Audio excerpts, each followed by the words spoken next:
Hello, my name is Emily Sharrett, and I am a PhD candidate and instructor in the Department of English at Loyola University Chicago.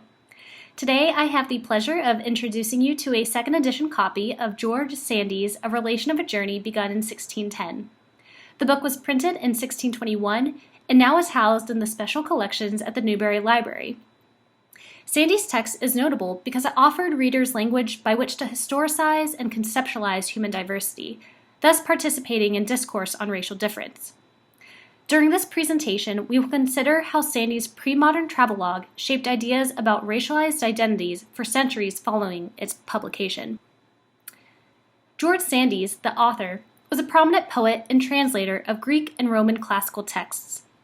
Sandys was born in England in 1578, and he traveled intermittently across continents and oceans for 2 decades before returning to England, where he passed in 1644. Sandys' verse translations of Ovid's Metamorphoses and Virgil's Aeneid were widely read and well received throughout the 17th century, as was his Relation of a Journey, which contains, as the enlarged section of the frontispiece lists, 4 books that describe the historical and contemporary cultures and topographies of the Turkish Empire, Egypt, the Holy Land, and remote parts of Italy and nearby Mediterranean islands. Sandys' Relation of a Journey intrigued its 17th century audience, for it tapped into readers' fascinations with foreign things and people, foreign in both the sense of historical moment and geographical location. Sandys' 2-year expedition described in A Relation of a Journey took place just after English colonizers settled in America, drawing ever more attention to nascent international relations impacting global supply chains and cultural exchanges. Additionally, that Sandys' Relation of a Journey saw 2 editions within a span of 6 years highlights the demand of English-speaking readers for details of people that lived beyond Europe's borders. Sandys' book became a window into the distant lands and lifestyles many early modern English people had heard of, but had not personally experienced. A Relation of a Journey included maps of different scales that allowed readers to visualize the expansive countries and cities. Today, the maps in Sandys' book permit scholars to study advances in early modern cartography. Records reveal that renowned literary figures such as Ben Jonson, Francis Bacon, and John Milton referenced A Relation of a Journey when writing about ancient and early modern peoples. However, this copy at the Newberry reveals the names of less famous folks who also read Sandys' travel narrative. This slide showcases a sample of marginal notes dating between 1622 and 1853, and the Marginalia documents the penmanship and reading habits of more than 5 individuals. The range of readership in the span of 5 years in which the text was consulted suggests the great degree to which A Relation of a Journey shaped 17th to 19th century perceptions of historical and early modern cultural crossings in Africa, Asia, and Europe.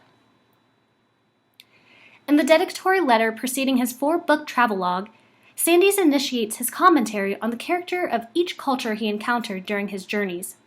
The letter shares Sandys' praises for the virtues of English Prince Charles I before denigrating the lack of virtuosity that Sandys claimed to have found abroad. He laments that the wastelands he visited lost their rich and commendable qualities exhibited in antiquity because generations of local inhabitants traded morality for vice and ingratitude. Here, and elsewhere in A Relation of a Journey, Sandy links unprincipled lifestyles with ecological decay, drawing upon and reinforcing the perspective that a person's physical environment and racial identity are related, are intertwined. Additionally, though Sandys concedes in the dedicatory letter that the regions he visited were where arts and sciences were invented and perfected, where wisdom, virtue, policy, and civility were planted and flourished, his aim for A Relation of a Journey is to depict the present calamities of the places to which he traveled, and to subsequently suggest how the present ruinous conditions of those regions are to the rest of the world threatening instructions. Thus, Sandys announces his intent to frame as negative the foreign lands and people, thus to provide moral instruction for the English. Sandys carries out his agenda by using words and images to note the magnificent cultures brought to derelict states in the early modern era.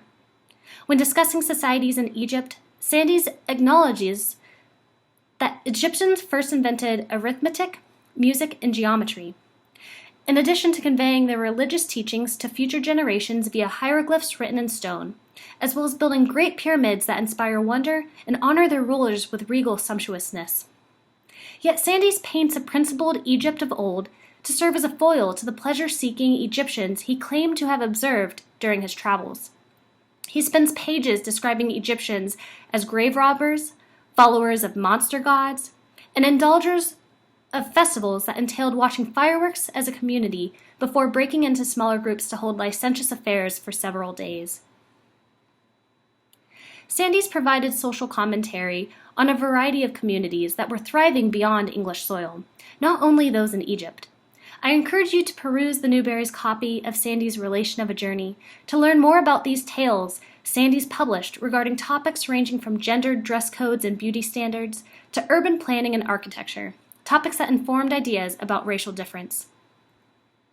Thank you for your time and attention. Best wishes to you and yours.